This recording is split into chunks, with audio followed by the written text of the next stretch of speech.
Fusion Mobile, quality e-learning experience on the go. You're welcome to Fusion Mobile e-learning platform. We are on the study session on international economic organizations. When we look at international economic organizations, we are looking at organizations that actually are built by a corporation of nations, that they have this drive to either promote their members or to promote international unity and so on. You see, certain organizations have been established for certain reasons, but the bottom line is that it has been established by a group of nations. So it's more like a corporation in some other cases, while in some other cases it's like a common fund. Now, among them, the ones we'll be looking at, we have the IMF, the IBRD, which is also called the World Bank, and we have the African Development Bank, ADB. Then we have the ECOWAS. ECOWAS is the Economic Community of West African States. Now, to start with, without wasting our time, the IMF is short for International Monetary Fund. International Monetary Fund was established in the year 1944 by 44 member nations after the Second World War, or the Second World War.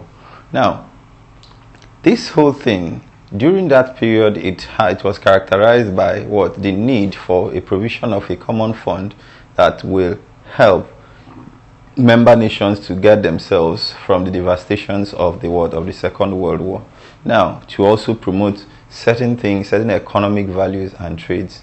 Now, one of the reasons or aims for establishing the IMF, you have number one, they wanted to have an exchange control, to control exchange rates or exchange among member nations. The member nations were supposed to have a common exchange rate policy that will foster much more rapid economic development among them. The next one we have to act as a clearing house among member nations. When we say clearing house, we are talking about a common place or common medium or avenue of settlement between the member nations. Do you understand that within these member nations they will be able to clear or settle debts or transactions between or among them? Then the other one, they make provisions. It was aimed to help member nations to achieve development,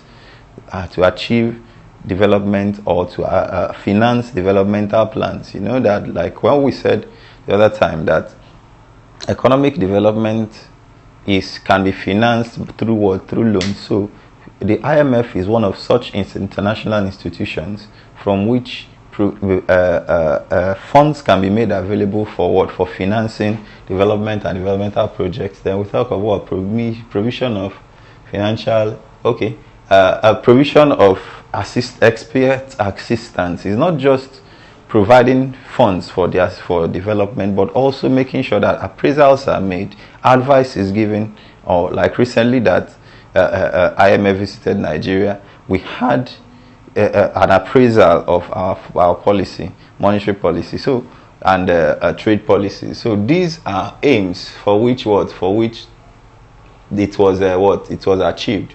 Now, to a great extent, it has always been, their aims of establishment has been achieved to a great extent. So it has been able to achieve development among many of the member nations.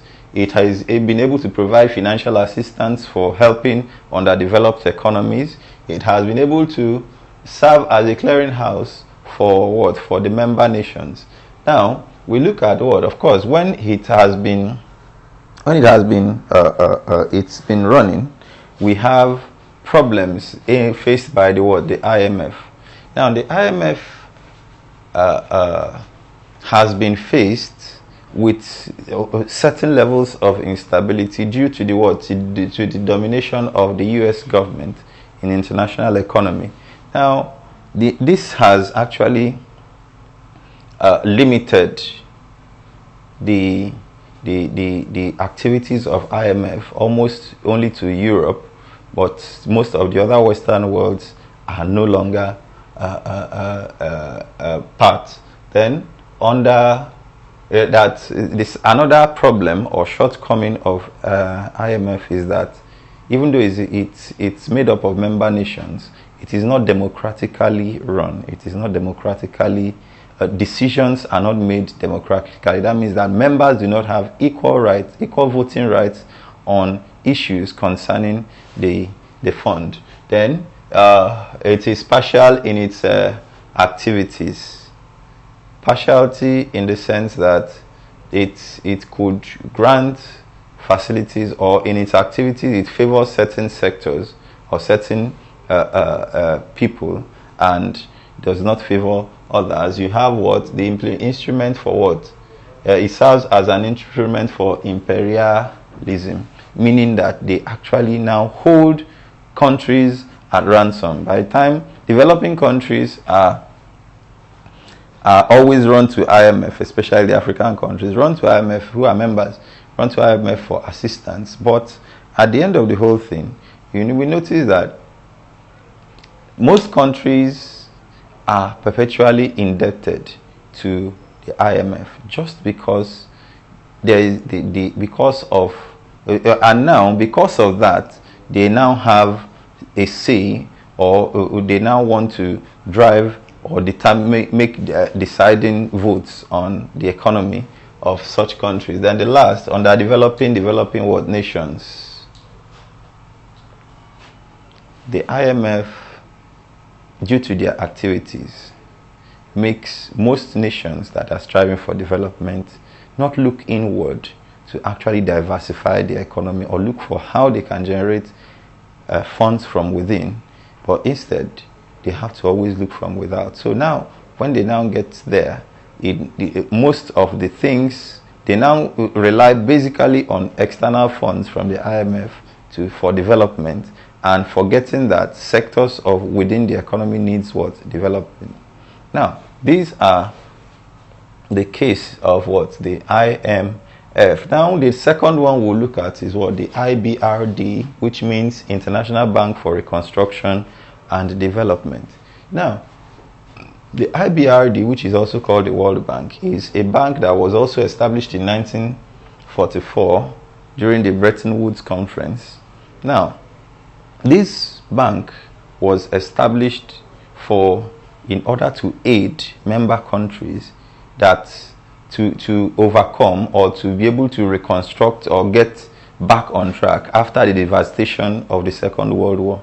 Now, the basic aims of the IBRD, we have what? To promote private foreign investment, to aid what? Reconstruction and development of countries that have been devastated by events of the Second World War. We have what? To help raise the standard of living in member nations. Then provision of technical assistance on how best investments could be made and how best development can be infrastructure can be obtained. Then the long-range balanced growth. It helps member nations to actually plan for a long-range growth. That means to plan for a particular point of economic growth. Now, their problems are almost the same thing as that of the IMF. Now we move down to the African Development Bank. It is actually the first one we'll look at that looks at what? Africa. Africa Development Bank was established as an agency or with the support of what? The OAU, the then OAU, which is Organization of African Unity. And it was established in 1964. It now has the headquarters in Abidjan, which is the capital city of Côte d'Ivoire. Now, the African Development Bank and the World Bank has similar aims and objectives because, and as it is, only that The African Development Bank does not look at the external world. It looks at what? It's an association of independent nations trying to make sure that projects and programs within Africa that aims at development are adequately funded and achieved. So which means some of their aims is what? To fund what? Development projects within the world, the African region. Now, provision of financial assistance, economic and raising of standard of living within the African continent, and so on and so forth. Then we move down to the last one, which is what? ECOWAS, which is Economic Community of West African States. Economic Community of West African States. Economic Community of West African States was established in the year 1975, specifically May 28, after a meeting between 16 heads of states. Now, 15 heads of states. Now, eventually, they are now currently 16 member countries of ECOWAS.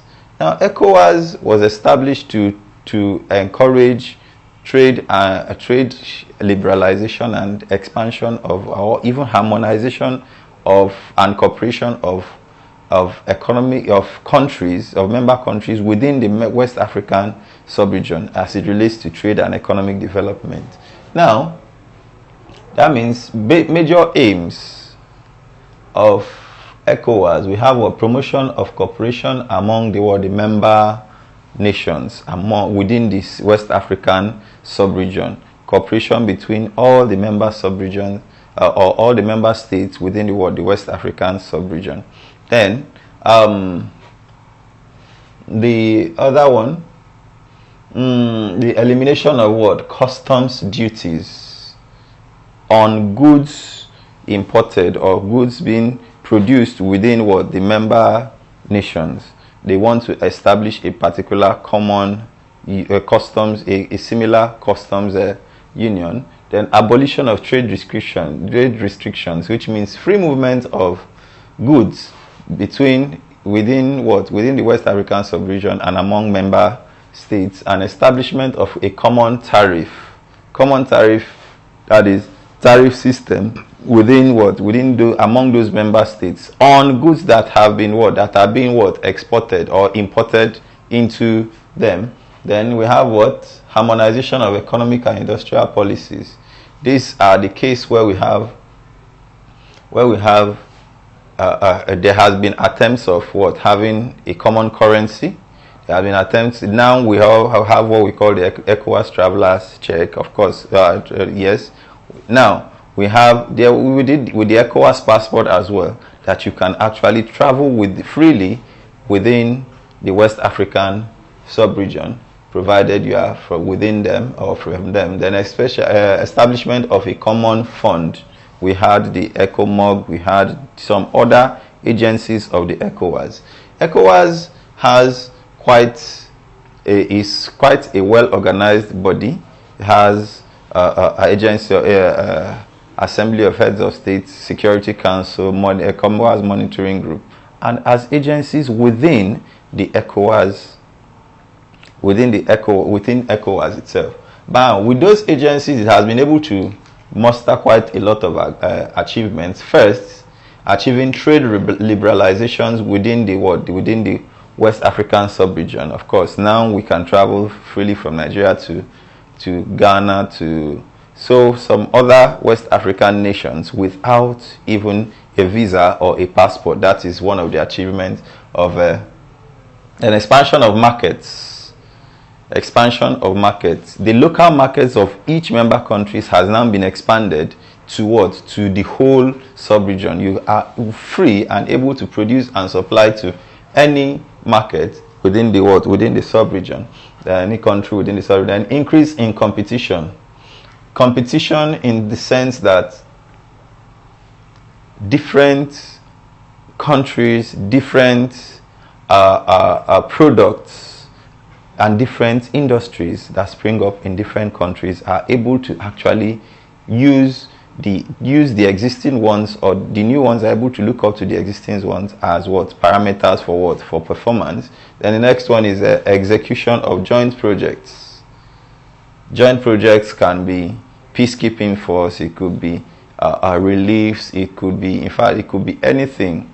So where there are areas of war, there's always a joint agreement among member nations on things to establish and what? Fostering unity among member countries in the West African sub-region. Now, getting to that point, at least this is an overview of the international economic organizations. You could have quite a number more, but at this point, we have come to the end of this study session.